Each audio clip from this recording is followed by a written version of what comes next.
안녕하세요. 벌써 1년의 마지막 달인 12월이네요. 새해 인사를 나눈 지 얼마 되지 않은 것 같은데 어느새 연말을 맞이하고 있으니 시간이 참 빠르게 간다 싶어요.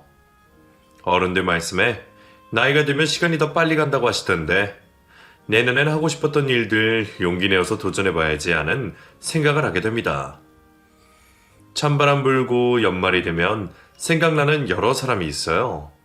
그 중에 생각만으로 가슴이 사무치는 그런 사람이 있는데 이렇게 글을 쓰고 있으니 또 눈물이 고이려고 하네요. 생각할수록 눈물이 나고 가슴 애린 그분의 이야기를 하고 싶어서 이렇게 글을 써봅니다. 잘 들어주세요.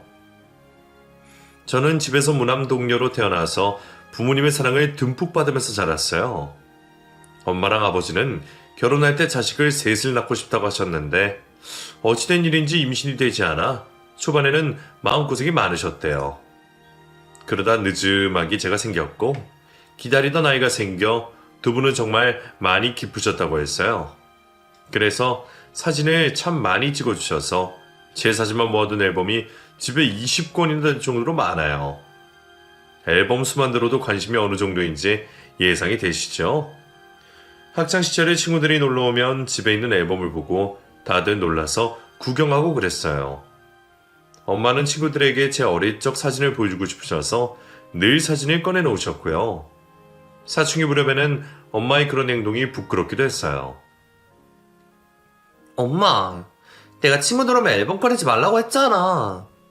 뭐 어때서 그래? 친구들도 다 재밌게 보고 갔구만. 나 부끄럽단 말이야. 어릴 때나 그런 거 재밌지. 자꾸 그러면 집에 안 들어올 거야? 그래, 알았어. 안 그럴게. 친구들도 데려와, 알았지? 엄마는 안 귀찮아? 친구 엄마들은 데려오지 말라고도 한다던데. 귀찮긴. 엄마는 너희들 보고 있으면 너무 기분 좋은데. 아이를 워낙 좋아하셔서 그런지 제 친구들을 집에 초대하는 걸 즐겨 하셨어요. 길 가다가도 어린애들 보게 되면 예뻐서 그냥 지나치지를 못하셨고요. 꼭 애들 손에 사탕이나 캐러멜을 쥐어주며 인사를 하셨는데 그래서 집에는 간식 봉지가 많았어요. 덕분인지 동네 아이들은 다들 엄마를 보면 꼭 인사를 하고 지나갔고 그런 엄마를 보면 우리 엄마지만 좀 남다르다는 생각을 했어요. 부모님은 늘 저에게 관심이 많으셨어요. 국민학교, 중학교, 고등학교, 대학에 다닐 때까지도 두 분의 1순위는 저였고 제가 하고 싶은 공부를 할 수 있도록 아낌없이 지원을 해주셨어요. 국민학생 때 미술학원에 가게 됐는데 하다 보니 재미가 있었고 또 소질도 있었어요. 그래서 꾸준히 학원에 다니면서 나중에 진로도 미대 쪽으로 준비하게 되었어요. 미술 입시 쪽은 생각보다 비용이 많이 들어서 중간에 전향하는 친구도 있고 그랬는데 부모님 덕분에 저는 그런 고민 없이 학업을 마쳤고 대학에 가서는 미국으로 유학까지 다녀올 수 있게 됐어요. 제가 미국으로 가 있게 되자 생활이 걱정되신 엄마는 저를 따라 미국까지 건너가 공부를 마치고 저와 함께 한국으로 들어오실 정도로 뒷바라지를 참 많이 해주셨어요. 미술이란 게 워낙 사비가 많이 드는 공부다 보니 진학이나 유학 같은 걸 중도 포기하는 친구들이 종종 있었는데 저는 그런 고민 없이 하고 싶은 걸 다 할 수 있었으니 지금 생각해보면 참 많이 받고 자랐구나 싶어요. 저도 결혼해서 부모가 되어 자식을 키워보니 뒷바라지가 만만치 않다는 걸 느끼는 요즘이거든요. 그래서 부모님께 감사한 마음으로 살고 있어요.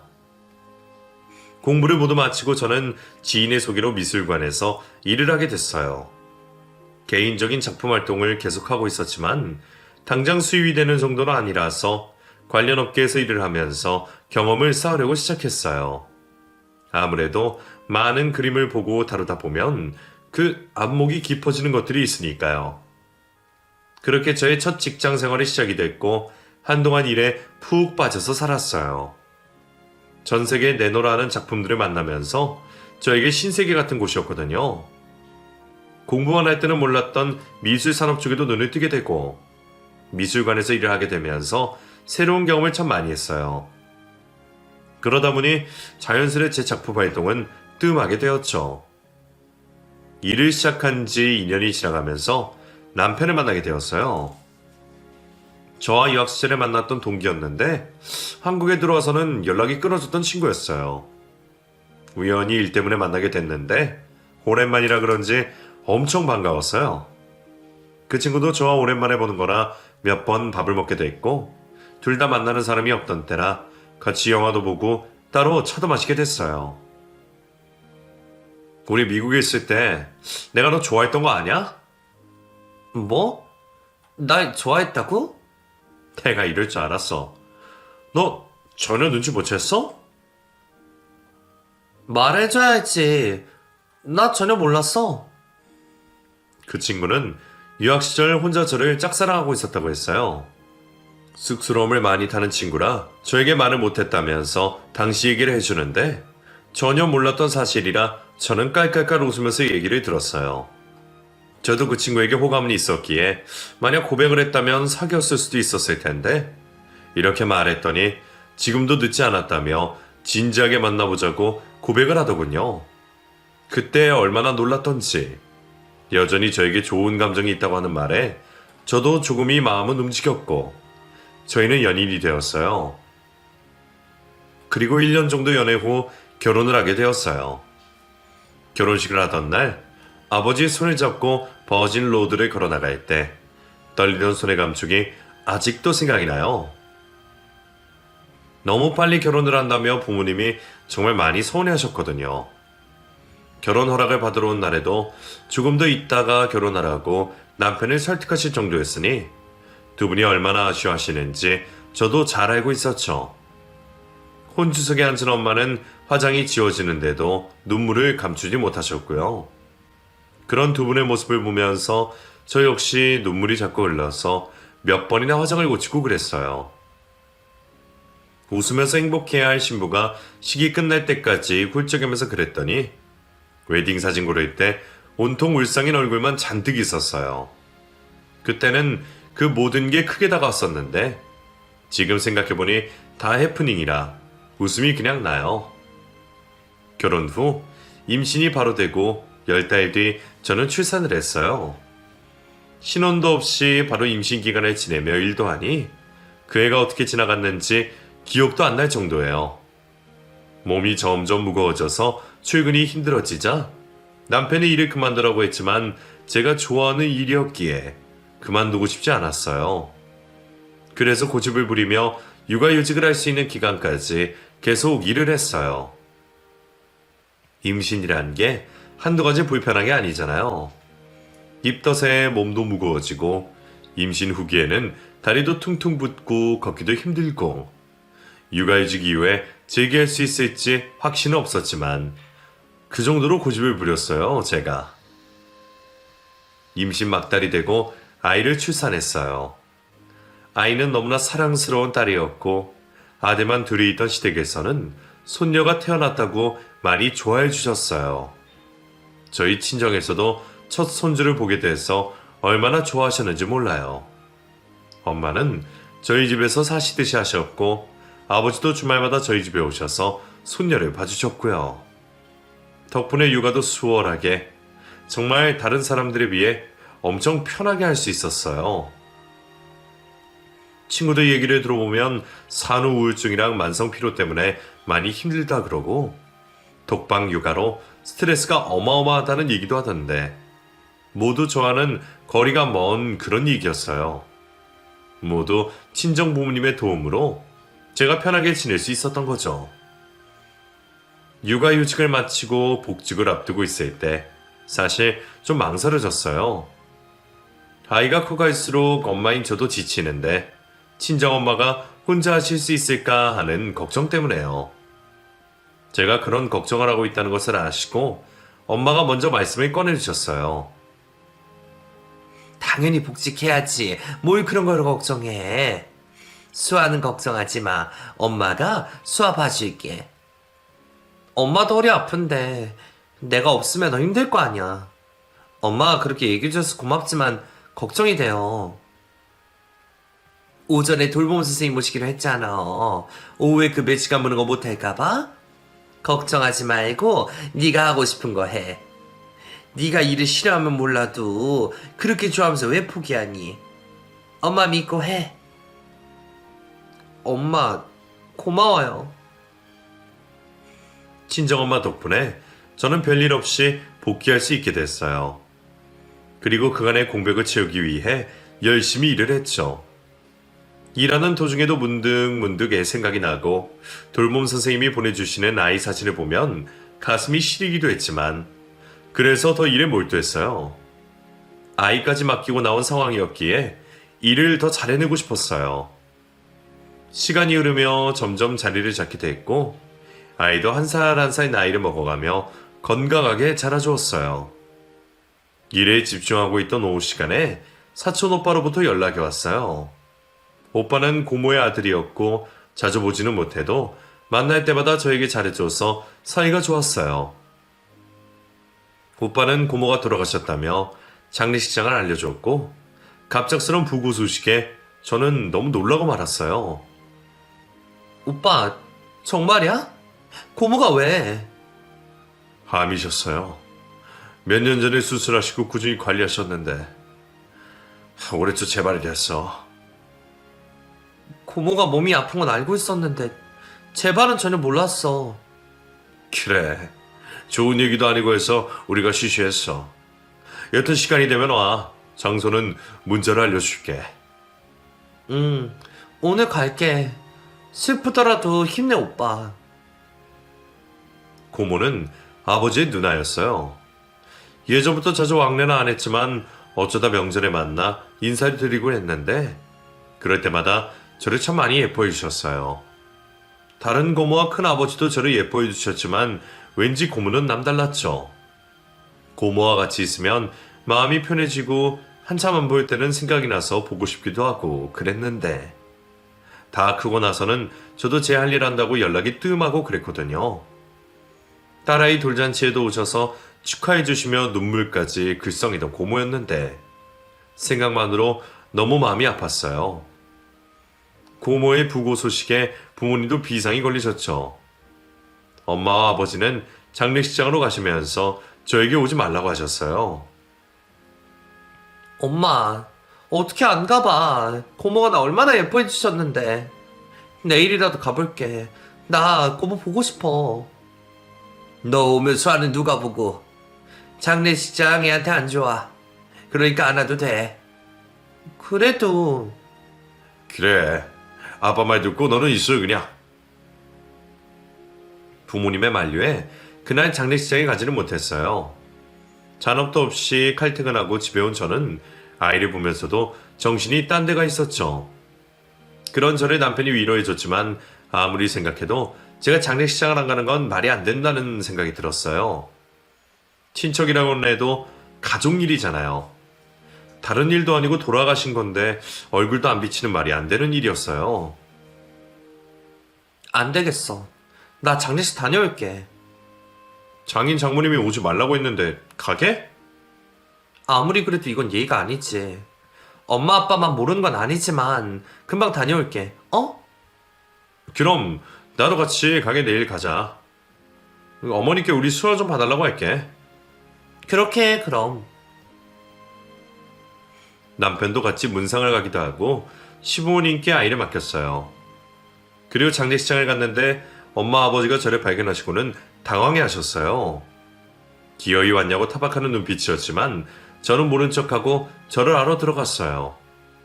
제가 들어서자 기대에 앉아있던 고모부가 깜짝 놀라 저를 쳐다보셨어요. 현정이 왔구나. 당연히 와야죠. 고모부, 이게 무슨 일이에요? 상심이 크시죠? 병원에 있으면서 많이 힘들어했어. 집사람이 너를 봐서 많이 좋아하겠다. 와줘서 고마워. 고모가 이렇게 갑자기 가실 줄은 꿈에도 몰랐어요. 우리는 준비를 하고 있었지만 그래도 마음이 너무 힘들구나. 고모의 영정사진을 보며 예전 저를 안아주던 고모 생각에 눈물이 끊임없이 흘렀어요. 마음이 찢어지듯 아프고 고모 투병 중일 때 한 번 찾아가지 않은 게 어찌나 미안하던지 너무 무관심했던 것 같아 미안한 마음만 계속해서 들었어요. 슬픔에 정신을 못 차리고 있는데 고모의 자식들인 사촌오빠 둘이 제 곁에 왔어요. 어찌나 울었는지 두 눈이 빨갛게 충혈된 모습에 저는 또 마음이 아파왔어요. 오빠들과 부둥켜 안고 울고 있자니 엄마가 다가오셨어요. 그만 울어. 눈 붓는다. 엄마, 고모 불쌍해서 어떡해. 그러니까 아직 젊은 나이인데. 친가 친척들도 모두 들어오고 한켠에선 울음소리가 계속됐어요. 저도 남편도 침울한 표정으로 예전 고모와의 기억을 회상하고 있는데 고모부가 다가오셨죠.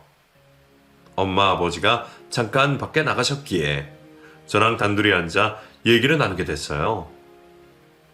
고모부는 고모가 저를 무척 좋아하셨다면서 병상에 있을 때도 저를 많이 보고 싶어 했다는 말을 하시며 눈물을 글썽이셨고 저를 애처롭게 쳐다보셨어요. 현정아, 네, 고모부.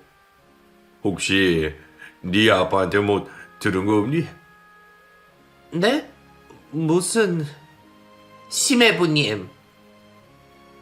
고모부는 저에게 무슨 얘기를 하려고 했고 그때 밖에 나갔던 엄마가 들어오셨어요.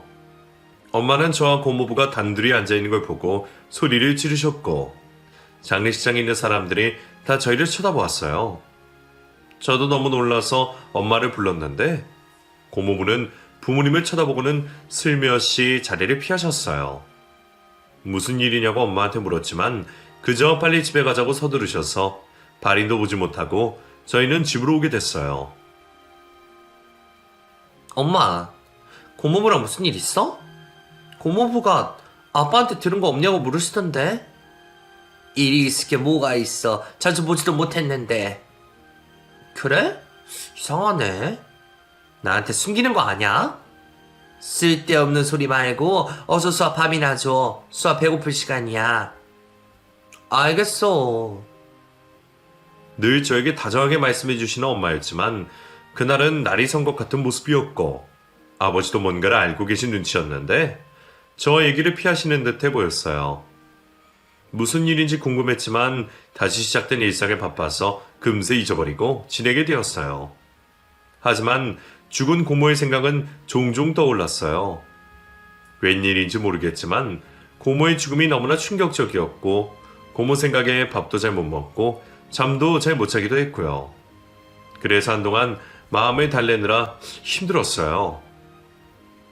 한참이 지나서서야 서서히 안정을 찾을 수 있었고요. 매일 일하며 아이도 케어하고 양가 부모님도 챙기며 지내는 바쁜 나날이 계속되었어요. 둘째를 가지고 싶은 마음이 있었지만 일을 다시 쉬어야 한다는 압박감에 쉽게 가질 수가 없었죠.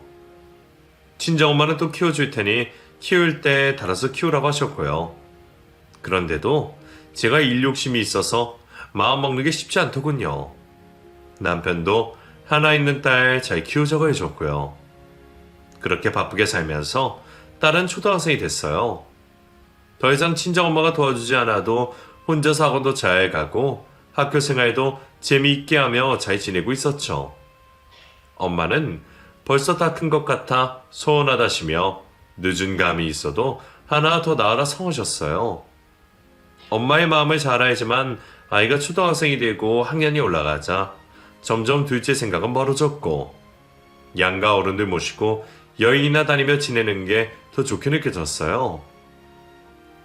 지난날 돌아보면 정말 엄마 아버지 덕분에 제가 편하게 살았던 것 같아요.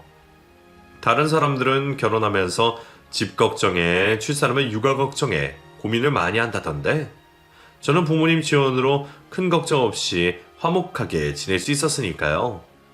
그런데 그런 저희 가족에 슬픈 일이 닥쳤어요. 바로 친정엄마의 병이었죠. 처음에는 그저 단순한 건망증인 줄 알았어요. 나이가 들어가면서 깜빡깜빡하는 건 있을 수 없는 일이고 그런 저도 증상이 있었으니까요. 그런데 엄마한테는 그게 단순한 상황이 아니었던 거예요. 어느 순간 엄마가 저를 못 알아보는 일이 생기고 말았어요. 아가씨 누구야? 왜 우리 집에 있어? 엄마, 무슨 소리야? 나 엄마 딸이잖아. 나 아가씨 몰라요. 이 사람 도둑인가 봐. 도둑이야, 도둑이야. 현정아 어디 있어? 우리 때 도망가야 하는데. 엄마, 정신 차려요. 나 몰라? 나 모르겠어? 사람 살려. 오랜만에 엄마를 보러 친정집에 갔는데 자다가 일어난 엄마가 저를 못 알아보고 비명을 질렀어요. 방에서 주무시던 아버지가 급히 밖으로 나왔고 저도 남편도 아이도 엄마의 낯선 모습에 당황하고 말았어요. 한동안 아버지가 바빠서 집에 못 온다고 하셨어요. 엄마 몸도 안 좋으시다고 집에서 몸을 추스려야 한다며 저한테도 친정집에 오지 말라고 하셨고요. 안부 전화를 드려도 아버지가 계속 받고 해서 이상하다고 생각을 했지만 엄마가 치매에 걸렸을 줄은 전혀 생각을 못하고 있었어요. 아빠, 엄마 왜 이래요? 왜 나 못 알아봐? 네 엄마 치매야. 그런데 이게 병인지 잊어버리는 속도가 너무 빠르다고 한다. 뭐? 치료는? 치료해야지 그럼. 치매 치료가 어디 있어? 병원에 가봤는데 손 쓸 수 없다는 말만 한다. 그런 게 어딨어. 우리 엄마 불쌍해서 어떡해. 엄마의 상태를 듣고 저는 울음이 터져버렸어요. 그렇게 건강했던 엄마가 치매라니 믿을 수가 없었어요. 감기도 잘 안 걸리는 엄마였는데 치매라니. 저는 절망하고 말았고 내가 알던 엄마의 모습이 아닌 모습에 충격을 받아버렸어요. 엄마의 치매는 생각보다 심각했어요. 진행 속도가 너무 빨라서 손을 쓸 수가 없었거든요. 전국에 유명하다는 병원을 다 찾아다니며 검사를 받아봤지만 진행 속도를 조금이나마 늦출 수 있을 뿐 병이 호전되진 않았어요. 아버지는 엄마를 위해 도시 생활을 정리하셨어요. 생활하기는 편하지만 도시에 있으면 엄마가 밖으로 다니질 수가 없었거든요. 사람도 많고 복잡한 곳이라 혹시나 엄마가 밖에 나가서 길이라도 잃어버리면 큰일 난다고 사람이 얼마 안 사는 시골 동네로 이사를 하셨어요. 아버지의 이사를 도와드리면서 엄마의 모습을 보는데 정말 많이 속상했어요. 정신이 아예 없는 건 아니었지만 중간중간 저를 못 알아보고 누구냐며 소리치시고 아버지도 못 알아보고 올 때도 있었어요. 식사를 할 때도 밥 한 그릇 다 먹어놓고 밥을 안 먹었다며 달라고 떼쓰기도 했어요. 변해가는 엄마의 모습에 아버지도 저도 표정이 어두워지기만 했습니다. 결혼을 할 때도 아이가 태어났을 때도 일을 그만둘 생각을 하지 않았어요. 하지만 그때는 내가 일을 그만둘 시기라는 감이 오더군요. 엄마가 평생을 나를 위해 애쓰셨듯 이제는 내가 엄마를 돌봐드릴 시기라는 생각이 들었어요. 그래서 저는 남편에게 전원생을 하자고 했어요. 초등학생 고학년이지만 엄마의 손이 필요하니 아이를 케어하려면 엄마가 계신 동네로 이사를 가야겠다 생각한 거죠. 하지만 남편도 아이도 이사를 원하지 않았어요. 자기들 생활이 다 이곳에 있는데 갑자기 정리하고 깡촌 시골에 가는 건 맞지 않다고 하면서요. 그 말도 맞는 말이라 별 수 없이 제가 친정과 집을 오가기로 했어요. 제가 없는 날에는 시어머님이 오셔서 먹을 것들 챙겨주겠다고 하셨고요. 어머님, 왔다 갔다 하셔도 괜찮으시겠어요? 힘드실 텐데. 힘들긴 뭐가 힘드니? 네가 장거리 오가면 더 힘들지. 내가 일해야 하는 것도 아니고 우리 집 반찬을 대충 공도에서 갖다 주면 되니까 그거 신경 쓰지 마라. 가서 사부인 좀 잘 좀 챙겨드려. 우리 서 어릴 때부터 얼마나 많이 도와주셨니? 내가 그간 항상 고맙게 생각했는데 이렇게나마 도울 수 있으면 해야지. 어머님, 고맙습니다.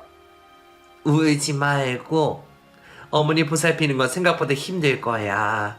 집에서 케어하기 힘들면 그때는 의료시설도 알아보고 그래라. 네, 그럴게요. 어머님 고맙습니다. 그렇게 친정과 집으로 가는 생활이 시작됐어요. 주중에 4일은 친정에서 지내고 3일은 집에서 생활을 했어요. 차로 2시간 거리에 있는 친정을 오가며 운전하는 시간에 참 많은 생각을 하게 됐어요. 예전 엄마가 건강하셨을 때 저에게 베풀어 주신 사랑들, 학교 끝나고 집에 오면 챙겨주셨던 엄마표 간식, 같이 목욕탕에 갔던 일, 가족여행, 따뜻한 시선으로 손녀를 돌봐주시던 엄마의 모습. 그런 것들이 떠오르니 눈물이 저절로 흘러내렸어요. 북밭에 올라 운전이 힘들어질 때면 갓길에 차를 세우고 한참이나 혼자 흐느끼다가 다시 운전을 시작했어요. 저 혼자 차마 엄마 앞에서 티낼 수 없었던 그 슬픔을 그렇게 도로 위에서 흘려보내며 엄마를 돌보게 되었죠. 몸이 아파서 간호라는 것과 치매 환자를 돌보는 것은 하늘과 땅 차이만큼 상황이 달랐어요. 정신이 왔다 갔다 하시니 깜짝깜짝 놀랍기도 하고 어떨 땐 어린애처럼 그러시고 또 가끔은 울기도 하고 그러시더니 종잡을 수가 없었죠. 제가 가는 날에는 엄마 목욕을 제가 시켜드리는데 제가 없을 때는 도우미분들이 해주셨거든요. 그런데 저녁 시간에 혹시 화장실 가는 타이밍을 못 맞추면 아버지가 씻기실 때도 있고 그랬어요. 엄마를 씻기다가 발버둥을 치셔서 욕실에서 미끄러져서 아빠가 허리를 다치는 일도 있고 정말 매일매일이 고난 같은 하루가 계속됐어요. 아버지는 제가 있어서 그래도 견딜만 하다며 눈물을 글썽이며 말씀을 하셨어요. 흰머리가 희끗한 아버지가 그렇게 말씀하시니 제 가슴이 얼마나 찢어질 듯 아픈지 평생에 울어야 할 눈물을 그때 다 흘린 것 같아요. 정말 너무 힘들지만 견딜 수 있었던 건 엄마와의 추억들 때문에 그리고 내 엄마니까 그렇게 하루하루 버텨냈어요. 아버지의 생신을 맞아서 가족들과 다 같이 친정집에 모였어요. 연말이기도 하고 아이 방학이기도 해서 남편과 함께 며칠 있기로 했죠. 엄마도 한동안 증상이 심했었는데 바뀐 약 덕분인지 조용해지시기도 해서 그렇게 하기로 했어요. 시골로 이사를 오고는 전보다 훨씬 나이 들어 보이는 아버지를 위해 생신 선물로 옷도 준비하고 생일 파티를 위해 음식도 준비했어요. 아이는 할아버지를 위해 용돈을 모아서 장갑과 머플러 세트까지 준비했고요. 오랜만에 다 같이 모이게 돼서 제가 얼마나 들떴는지 몰라요. 그리고 정말 약 때문인지는 모르겠지만 엄마의 증상도 많이 좋아졌고요. 자, 아버지, 케이크 불 끄세요. 생신 축하드려요. 할아버지, 생신 축하합니다. 장인어른 생신 축하드립니다. 고맙다 다들. 오랜만에 이렇게 다 모이니 내가 기분이 너무 좋다. 날아갈 것 같아. 이렇게 준비해줘서 고맙구나. 자 여보, 같이 불 끕시다. 엄마와 아버지는 케이크 위 촛불을 후 부셨고 생신을 축하하며 웃었어요. 그리고 제가 준비한 음식을 먹으며 얘기를 나누고 있었죠. 아버지 생신이라고 목욕까지 싹 하고 머리도 예쁘게 다듬으신 엄마를 보고 있으니 마음이 아프면서도 기분이 좋았어요. 더도 말고 덜도 말고 딱 지금처럼만 지내주셨으면 하는 마음에 눈에 눈물이 고이려는 걸 애써 참으며 식사를 했죠. 그런데 그날만큼은 그냥 넘어가길 바랬던 증상이 식사 자리에서 나오게 됐어요.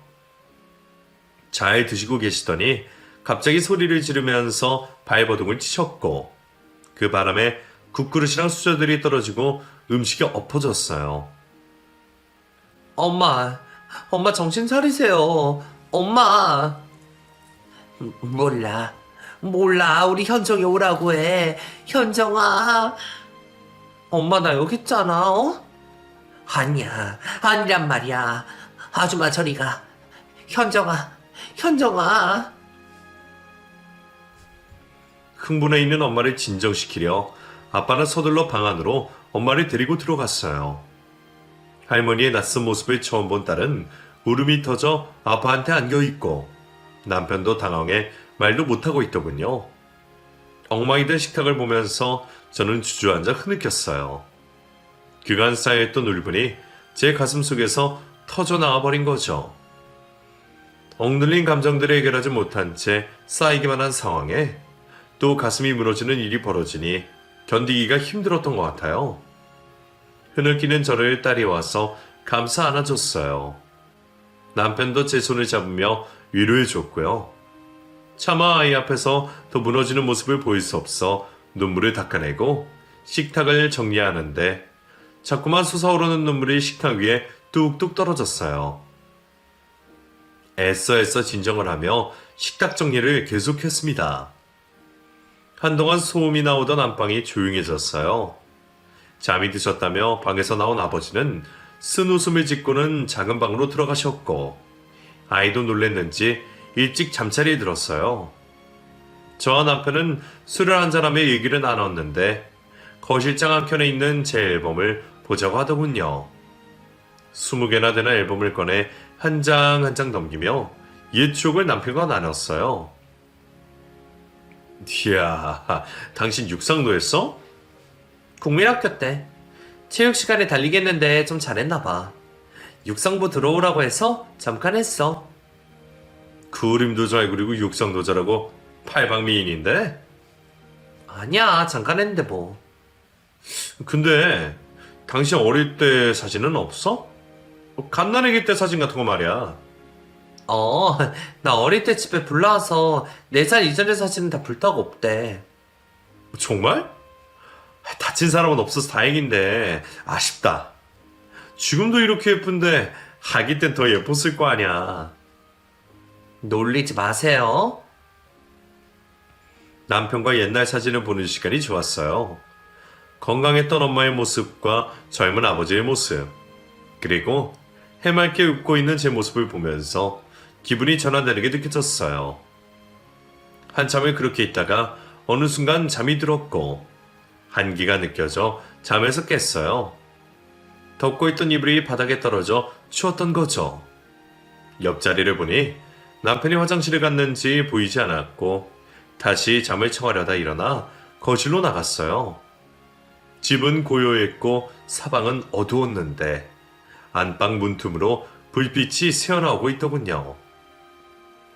엄마가 잠이 깨셨나 싶어 부엌으로 가 물을 한 잔 들고 안방으로 갔어요.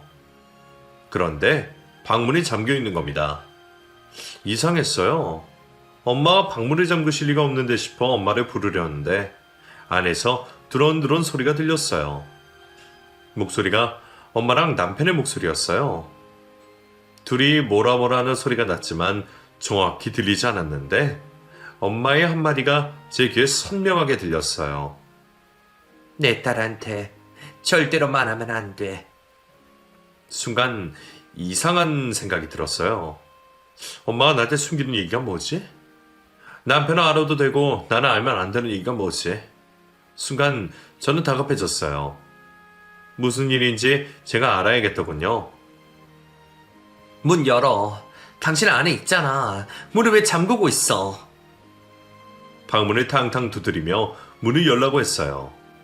잠시 뒤 남편이 문을 열었고 긴장으로 경직된 남편의 얼굴에 눈이 들어왔어요. 방 안에 들어가 보니 좀 전에 저와 남편이 보고 있었던 그 앨범이 펼쳐져 있더군요. 엄마는 눈을 동그랗게 뜨고 나를 바라보고 있었고 손에는 오래된 낡은 사진이 한 장 들려 있었어요. 엄마, 내가 알면 안 되는 비밀이 뭐야? 김서방한테 말한 게 뭐냐고. 저는 엄마에게 재차 물었어요. 엄마가 저 몰래 한 말이 뭔지 너무 궁금했죠. 엄마는 손가락으로 사진 속 아이를 가리키며 말을 했어요. 아줌마, 이거 비밀인데 사실은 우리 딸이 내가 낳은 거 아니야. 실은 우리 고모인데 우리가 입양했어. 이거 비밀이니까 우리 딸한테는 절대로 말하지 마. 알았지? 엄마, 무슨 말이야. 내가 고모 딸이라니. 입양이라니. 쉿, 비밀이라니까 작게 말해. 우리 딸이 알면 슬퍼해. 엄마. 여보, 놀랬지? 엄마 손에 들린 사진 속에는 고모와 고모부, 사촌오빠 둘이 있고 그 속에 제가 있었어요. 이제 막 걷기 시작했는지 아주 작은 아이가 고모의 손을 잡고 서 있는 모습이었는데 아기 때 얼굴이 제 얼굴이었어요. 사진을 들고 있던 제 손이 덜덜 떨렸어요. 믿을 수가 없었죠. 저는 아버지께 물어봐야겠다는 생각에 몸을 돌렸고 문 앞에 서서 침울한 표정으로 저를 쳐다보고 있는 아버지와 눈이 마주쳤어요. 아빠, 이게 다 무슨 소리예요? 내가 고모 딸이라고. 엄마 말이 사실이에요? 이 말이 사실이라고요. 저는 아버지를 향해 울부짖었고 아버지는 가만히 고개를 끄덕이기만 하셨어요. 그동안 꼭꼭 숨겨놨던 제 출생의 비밀이 벗겨지는 순간이었습니다. 믿을 수가 없었어요. 제가 내 부모님의 자식이 아니라 고모의 자식이라는 사실을 믿을 수가 없었어요. 저는 아버지께 해명을 요구했어요. 대체 어찌된 일인지 얘기해보라고 했어요. 네가 어릴 때 재영이 하던 사업이 망했다. 너무 심하게 망해서 살던 집도 다 팔아야 했고 빚돈이 너무 커서 도망다녀야 하는 상황이 됐어. 그래서 자식들을 친척들 집으로 뿔뿔이 흩어져 맡기게 되었는데 그때 네가 우리 집으로 오게 된 거야. 그래서요. 우리 당시에 아이가 없었어. 네 친엄마인 누나보다 먼저 결혼했는데도 누나가 셋을 낳을 동안 하나도 낳지 못했지. 너를 키우면서도 아이가 줄곧 없었으니 아마 우리 둘 중에 한 명이 문제가 있었던 모양이다. 어찌됐든 우리는 우리 집으로 온 네가 너무 예뻤어. 물론 처음에는 잠시만 맡을 생각이었는데 나중에 누나가 너를 데리러 왔을 때 보내고 싶지 않았다. 그래서 고모가 저를 그냥 키우라고 했어요? 그때 내가 자영한테 빌려준 돈이 있었어. 그 돈을 갚으면 그때 너를 보내주겠다고 했지. 정말 그렇게 하면 안 되는 거였지만 그땐 돈보다 네가 너무 탐이 났어. 아빠. 미안하다 현정아. 아버지는 지난 일을 고백하시며 울음을 터뜨리셨고 그동안 숨겼던 얘기를 들으면서 저는 너무 혼란스러웠어요. 고모는 내 친엄마는 몇 해 전에 돌아가셨는데 이제는 만나고 싶어도 지난날의 얘기 나누고 싶어도 볼 수가 없는데 이제서야 이런 사실을 알게 되다니 너무 마음이 아파서 미칠 것 같았어요. 엄마는 제가 지르는 소리에 놀랐는지 방구석 이불 속에서 눈치를 보고 계시고 아버지는 미안하다며 고개만 숙이고 계셨어요. 도저히 그 자리에 있을 수가 없었어요. 그래서 잠든 아이를 깨워 남편과 함께 집을 나왔어요. 집에 가는 도로 위에서 혼란스러워 정신을 차릴 수가 없었어요. 부모님이 내 친부모님이 아니라고? 고모와 고모부가 나를 낳아주신 분들이라고? 그러면 왜 친부모님은 내 근처에 있으면서 한 번도 찾질 않으신 거지? 애틋하게 쳐다봤으면서 나를 남다르게 쳐다보는 걸 나도 느꼈는데 왜 끝까지 모른 척을 하셨던 거지? 답이 없는 질문만이 계속해서 늘어났어요. 집에 도착한 저는 며칠 동안 몸살을 앓았어요. 충격이 커서인지 정상적인 생활을 할 수가 없었죠. 겨우 정신을 차리고 있자니 아버지한테서 전화가 왔어요. 너에게 비밀로 한 일은 정말 미안하다. 나와 네 엄마는 너를 아끼는 마음에 너를 혹시나 뺏길까봐 평생을 가슴 졸이며 살았어. 우리에게는 네가 늘 최우선이었고 우리한테는 너밖에 없었다. 아버지, 두 분이 저를 많이 사랑해 주신 거 저도 알아요. 하지만 지금 그렇게 말씀하셔도 제 마음은 움직이지 않아요. 그래. 이제 와서 이런 말이 무슨 소용이겠니? 내가 네 친아버지인 자영에게 전화를 걸어뒀다. 언제 시간 내서 찾아가 봐라. 아빠, 미안하다, 현정아. 아버지는 미안하다는 말의 끝으로 전화를 끊으셨어요. 끊어진 전화를 들고 하염없이 눈물만 나는 저였고요. 며칠 뒤 저는 고모부를 찾아갔어요. 두려웠지만 용기를 내 찾아갔죠. 한 번도 와본 적 없는 고모의 집. 그 문 앞에 섰을 때 심장이 얼마나 뛰던지 숨도 제대로 쉴 수가 없었어요. 조심히 초인종을 누르고 잠시 뒤 사촌 오빠가 문을 열었어요. 오빠는 저를 보자마자 눈에 눈물이 가득했고 곧이어 저를 가만히 안아줬어요. 어서와 현정아. 기다리고 있었어. 기다리고 있었다는 오빠의 말에 용기를 내 집 안으로 들어갔고 고모부는 소파에 앉아 저를 기다리고 계셨어요. 나를 낳아주신 친부모 앞에서도 섣불리 다가갈 수 없어 망부석처럼 굳어있으니 오빠가 저를 소파에 앉게 해줬어요. 어서 와라. 많이 놀랐지? 아버지한테 들은 말이 사실이에요? 제가 고모부 딸이 맞아요? 그래. 내가 못나서 내 자식을 다른 사람 손에서 자라게 했어. 정말 미안하다.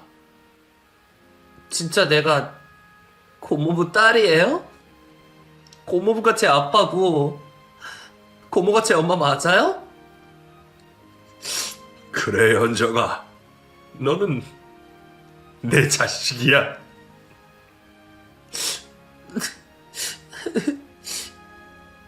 저는 눈물이 쏟아졌고 고모부, 아니 아버지는 저에게 다가와 저를 안아주셨어요. 그리고 오빠들도 가까이 와 모두 함께 눈물을 흘렸어요. 친척인 줄로만 알고 있던 내 아빠와 사촌인 줄 알았던 사촌 오빠들, 그들과 함께 부둥켜 안고 우는데 원망하는 마음에 감정을 주체할 수가 없었어요. 지척의 자식을 두고 어떻게 모른 척 평생을 살 수 있었는지 이해할 수 없는 마음에 울음에는 원망이 흘러나왔어요. 왜? 왜 그랬어요? 자식이면 데려다 키웠어야지. 왜 다른 사람한테 줘버렸냐고요?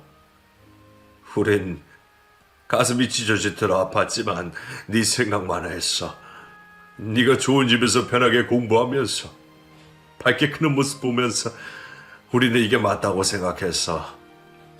저놈이 너한테 고지할 리 없으니까 만약 그런 낌새가 보였다면 우리는 바로 널 데려왔을 거야. 그래도 이건 아니에요. 절대로 아니에요. 미안하다 현정아. 우리 욕심에 그랬어.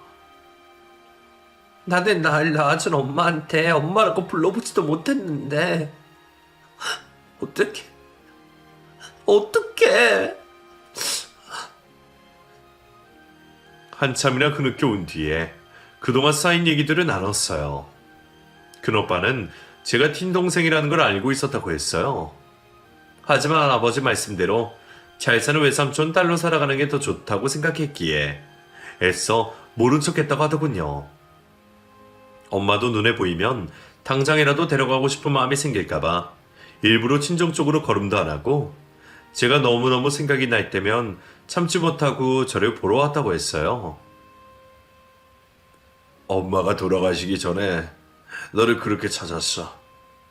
한 번은 널 보여주고 싶었는데 외삼촌이랑 외숙모가 극구 반대하셔서 혹시나 했겠지. 너를 키워준 부모님도 네가 어찌 될까봐 평생을 가슴 졸이고 살았어. 원망이 되더라도 그런 말 갖지 말아라. 알겠지? 엄마의 얘기를 들으면서 어찌나 눈물이 나던지 돌아가셨을 때 그렇게도 마음이 아프더니 본능은 안다고 핏줄을 땡겼던 모양이었어요. 그날 어렵게 만나게 된 진짜 가족들과 지난 살아온 얘기를 나누며 서로의 아픔을 보다듬었어요.